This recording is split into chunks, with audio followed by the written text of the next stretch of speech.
Salam, selamat pagi saudaraku yang dikasihi oleh Tuhan. Kiranya damai sejahtera dari Allah melimpah atas hidupmu. Saudaraku sekalian, pada embun pagi kali ini kita akan kembali merenungkan satu kebenaran firman Tuhan. Namun sebelum menyamalirah, kita berdoa. Bapa Surgawi, hamba-Mu mengucap syukur atas hari yang baru, kehidupan yang baru yang Tuhan berikan pada kami. Kami terus menyerahkan hidup kami ke dalam tangan kasih-Mu, dan sebentar kami akan mendengarkan firman-Mu. Tuhan yang akan berbicara dan kiranya kami dapat memahaminya. Di dalam nama Tuhan Yesus Kristus, hamba berdoa dan mengucap syukur.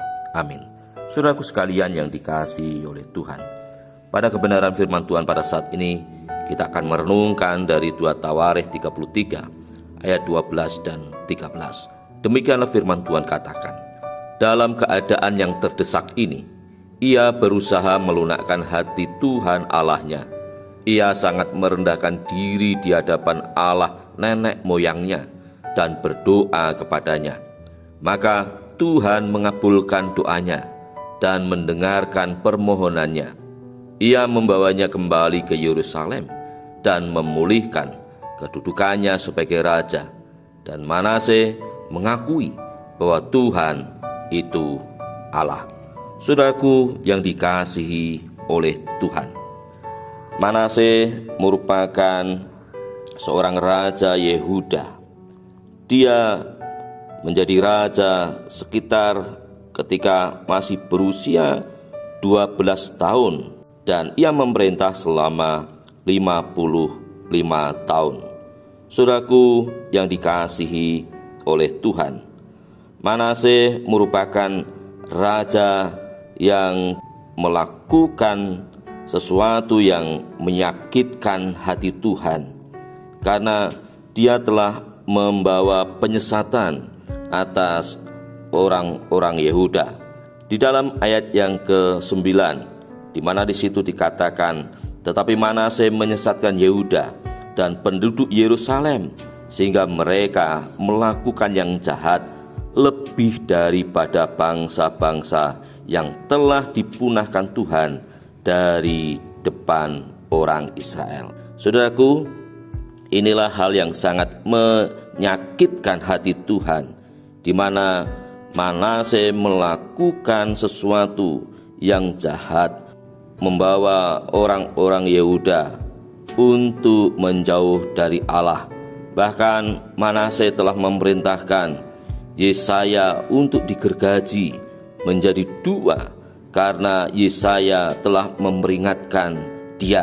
Saudaraku, oleh karena kejahatannya itulah maka Tuhan telah melakukan penghukuman kepada Manasye. Ia telah diserahkan kepada Raja Asyur dan ia mengalami masa-masa yang sulit, di mana Raja Asyur pada saat itu telah mengikat dan membelenggu dia, membawanya ke Babel. Di sanalah kesusahan ia alami. Ia mengalami penderitaan yang luar biasa, dan dalam kesusahannya itulah dia memohon kepada Tuhan Allah nenek moyang mereka.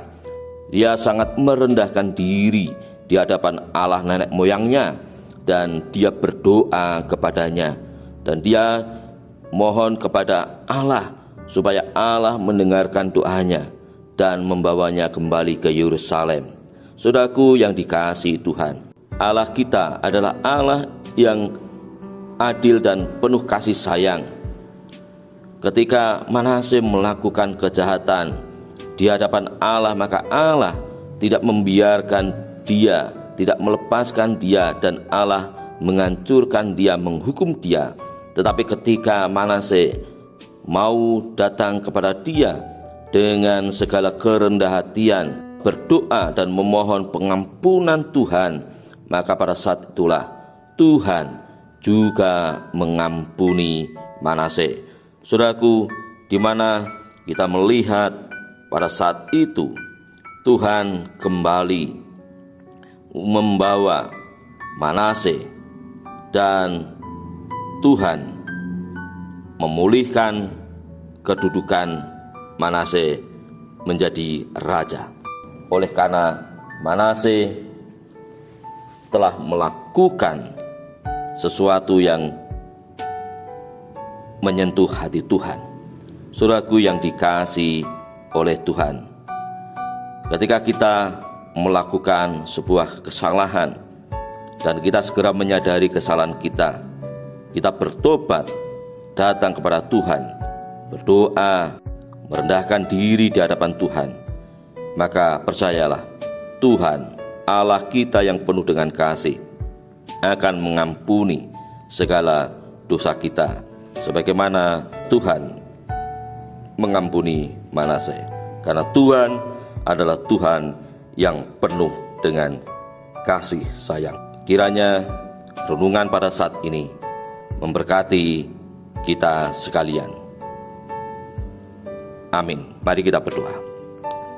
Bapa dalam surga, terima kasih oleh karena kebenaran firman-Mu yang telah kami dengarkan, di mana melalui kebenaran firman-Mu kami menyadari bahwa Engkau Allah yang penuh dengan keadilan dan penuh dengan kasih sayang, di mana ketika umat-Mu melakukan kesalahan, maka Tuhan menghukumnya. Tetapi ketika mereka melakukan pertobatan, maka Tuhan mengampuninya.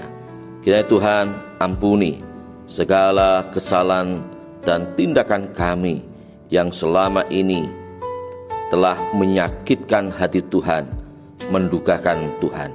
Terima kasih Bapa. Di dalam nama Tuhan Yesus Kristus kami berdoa dan mengucap syukur. Amin. Kiranya renungan ini menjadi berkat bagi kita sekalian. Amin.